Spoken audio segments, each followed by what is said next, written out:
Rights Commission is looking into recent violence in KwaZulu-Natal and Gauteng. It wants to start a conversation to determine the root causes of racial tensions that have erupted in parts of KwaZulu-Natal during the looting saga. The Commission says it hopes to build social cohesion across the country. Let's discuss this now with the Commission's chairperson, Bongani Majola. Mr. Majola, good afternoon. Welcome to the Midday View on eNCA. Yesterday, I spoke to the CEO of the Human Rights Commission about your planned dialogues that you are having as a commission, and I pointed out that historically, even recently, the commission has been beset with a lot of complaints around racism issues in our country, and that this particular incident that we are looking at, particularly around Phoenix in Durban, has exacerbated your complaints in terms of what we've seen in the country. What are you hoping to achieve? Well, thank you very much, Braden, for the opportunity to speak to us. Yes, indeed, the problems in Durban, Phoenix, have certainly drawn our attention. We would like to take a fresh look at how can we deal with the whole issue of racism in the country, not only in Phoenix, which is partly why we organized the Imbizo that we had today. But it's not only just the racism that is a problem in this country.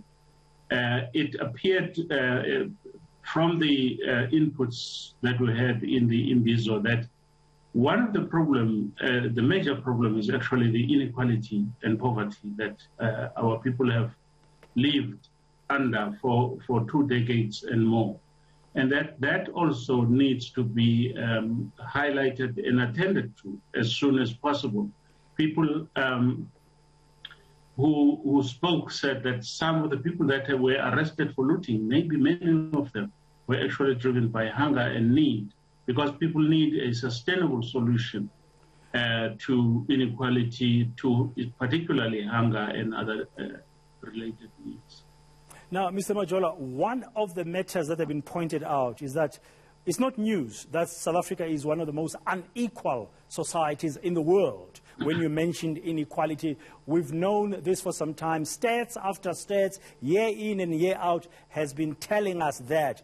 From your Imbizo and your dialogue that you are engaging with, what kind of new or different solutions are you hoping to unearth? Because I'm hearing commentators now saying we need a new social compact in South Africa urgently.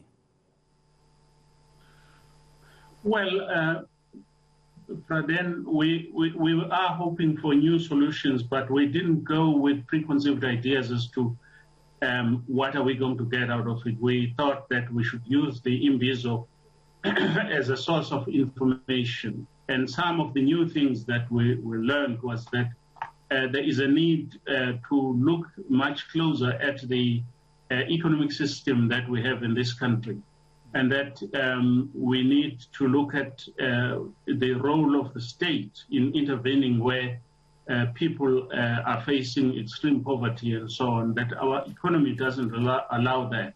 But it's one of the things that we're going to take into consideration.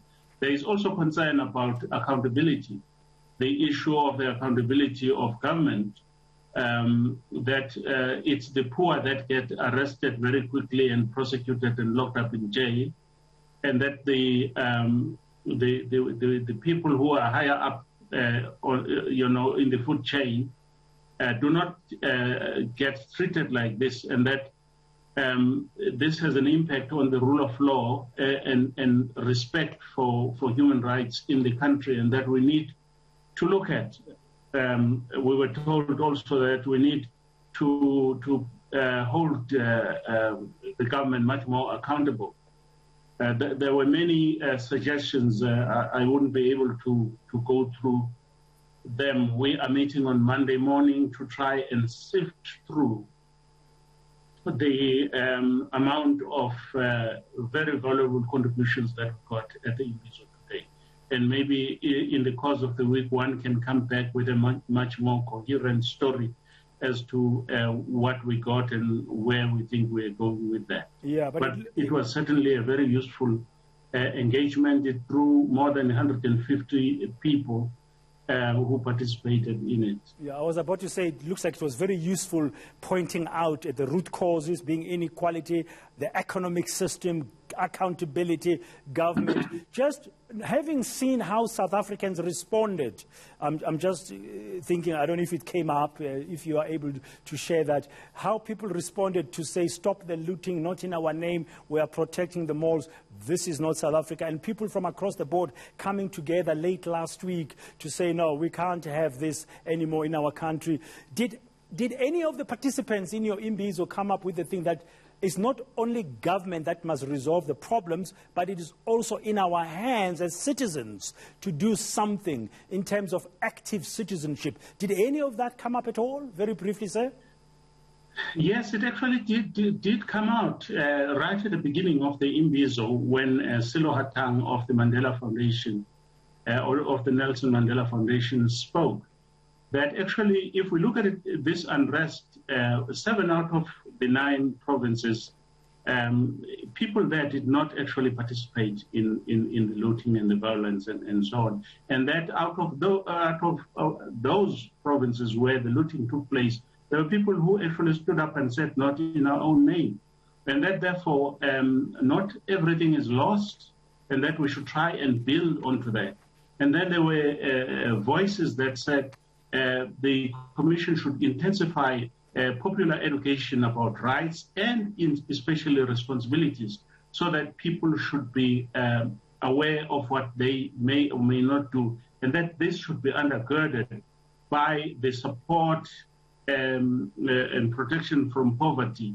There were calls, for example, for the reinstatement of the grant that was recently stopped, in order to make sure that people are not driven by hunger into actions such as we saw a few weeks ago.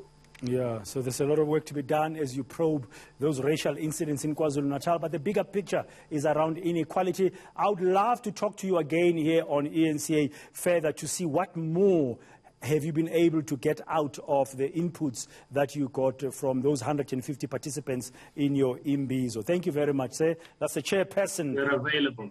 Yeah, thank you very much. That's the chairperson, Mr. Majola, of the South African Human Rights Commission, beginning a path of dialogue and trying to chart a new way forward, finding new solutions how we can really build a better South Africa. Now,